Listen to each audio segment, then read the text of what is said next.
The harmattan wind howled through the streets of Ado-Ekiti, carrying with it the scent of burning firewood and the distant cries of market traders packing up for the day. Inside a modest bungalow on Okeila Road, Temi Adebayo adjusted the straps of her nursing bra, her tired eyes scanning the living room for any sign of danger. Her mother-in-law, Mama Niyi, sat regally on the floral patterned sofa, her imported George wrapper spread around her like a queen's robe. She scrolled lazily through her phone, her gold bangles clinking with each swipe. Temi, relax, Joe. I raised 5 children in London. This one baby is small work. Temi bit her lip. She had heard this boast 100 times since Mama Niyi returned from the UK. But each time she left Ayomide with her, something went wrong.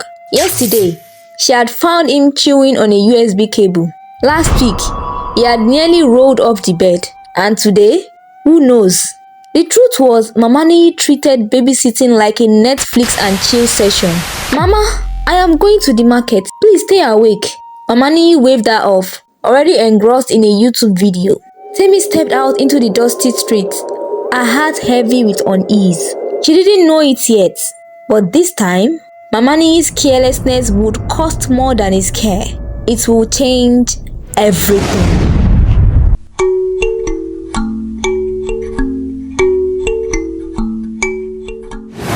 In Lagos, 2022, the rain fell in sheets outside Temi's family house in Surulere, flooding their compound like a river. Inside, Temi sat on her mother's faded sofa, her pregnancy test shaking in her hands. 2 lines, her breath caught.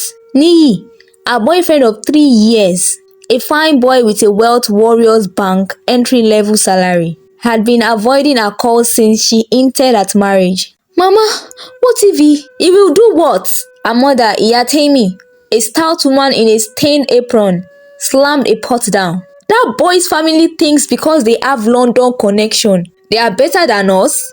That night, Temi showed up at Niyi's apartment in Egbeda, her Ankara dress soaked through. Niyi, I am pregnant. His face went pale as fufu. Temi, you know my mom is coming from London next month. She has plans for me. Plans.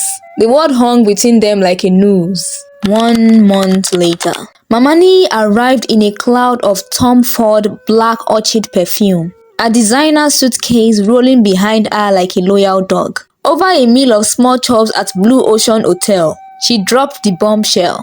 Niyi is going back to London. There is a British nurse waiting for him. Temi's stomach twisted, but then Ayomide kicked. Mama Niyi's sharp London-trained eyes caught the movement. Wait, you are pregnant? Silence. How many months?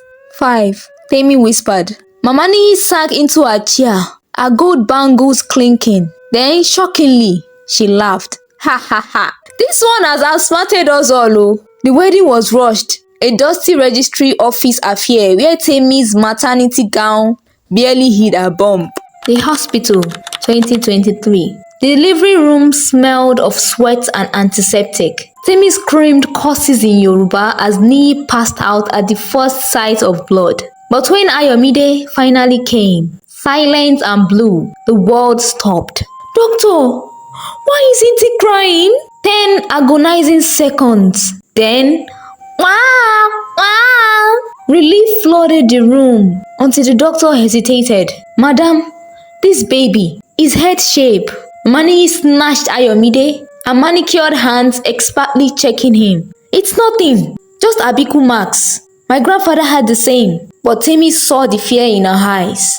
Now, as doctors treated Ayomide's rusty nail wound, a new doctor, young, bespectacled, frowned at his file. This child, was he born prematurely? Temi and Niyi exchanged glances. No, because these core deformities, they are classic signs of fetal alcohol syndrome. Silence. Mama Niyi dropped her phone. Doctor, what are you saying? Was the mother drinking during pregnancy? Temi's blood ran cold. I never touched. Then she remembered. 3 days before the wedding, Mama Niyi had insisted on a proper traditional engagement at the last minute. Just 1 bottle of palm wine to bless the union. Temi, nauseous and exhausted, had sipped the bitter brew to be polite. Now in the hospital, Mama Niyi wouldn't meet her eyes. Mama, that's wine! Tears streamed down Mama Niyi's face, her foundation streaking. I didn't know. The herbalist said it was just to make you obey Niyi. The room spun. Niyi lunged at his mother, nurses restraining him. The pediatric ward of the hospital became their unwanted home. Temi slept curled in a plastic chair, her good morning wrapper now permanently wrinkled, and her skin smelling of hospitals and hopelessness. Iya Niyi came daily with thermos of ogbono soup that Temi barely touched. Eat, my child, the older woman would plead, her gold bangles strangely absent from her wrists now. Temi would nod, wait for her to leave, and then dump the soup in the corridor bin. Every night, she replayed it. The empty baby sling, the rusted nail in Ayomide's fist, the doctor's voice, brain swelling, possible developmental delays.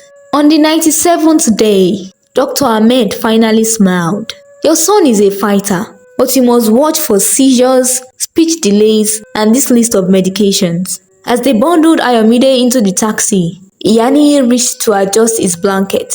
Temi flinched so hard, the driver glanced back. Sorry, she lied. Just tired. Home smelled different. The huge traditional pot in the kitchen had been moved outside. The clothesline was replaced with a new one. Iya Niyi had tried. But when Ayomide woke screaming that first night, Temi barreled into the room to find her mother-in-law already holding him. And for one terrifying second, all Temi saw was the carelessness. Give him to me, she demanded, voice shaking. Iya Niyi's face crumpled, but she obeyed. New rules emerged. 1. No babysitting alone. 2. All naps supervised. 3. Iya Niyi's gold bangles stayed in her room. Too noisy, might wake the baby. The older woman took to bearing a cross, praying loudly at dawn. Temi wondered if it was penance or performance. One humid afternoon, Temi returned from the market to find Ayomide strapped securely to Iya Niyi's back with thick fabric, a handwritten schedule of his feedings on the wall, the rusty nail framed above the TV like some twisted trophy. So I never forget, Iya Niyi said quietly. Present day.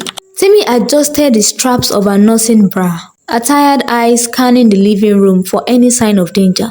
Her mother-in-law, Mama Niyi, sat regally on the floral patterned sofa, her imported George wrapper spread around like a queen's robe. She scrolled lazily through her phone, her gold bangles clinking with each swipe. Temi, relax, Joe. I raised 5 children in London. This one baby is small work. Temi bit her lip. She had heard this boast 100 times since they had returned from the hospital. But each time she left Ayomide with her, something went wrong. Yesterday, she found him chewing on a USB cable. Last week, he had nearly rolled off the bed.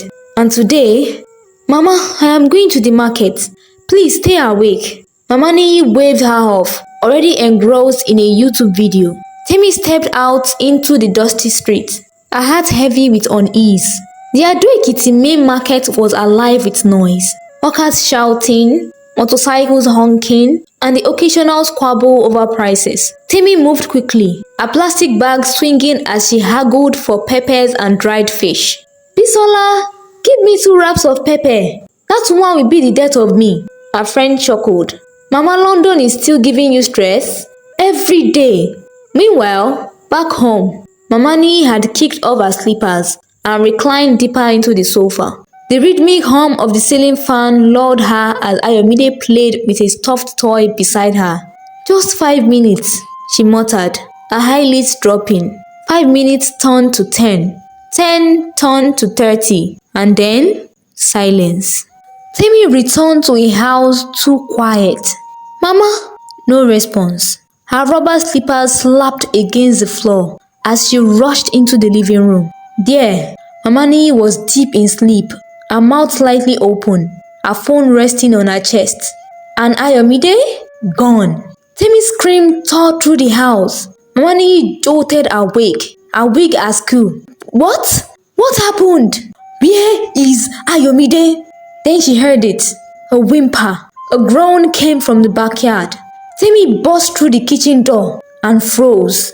The half-cooked beans in the huge traditional pot had boiled over, extinguishing the fire in a hiss of steam. But Tammy's eyes flew to the empty baby sling that was previously tied loosely around the older woman's waist. Its knots, undone, its fabric limp on the floor. An hour ago, it had been tied around Iyani's waist. Now it hung loose.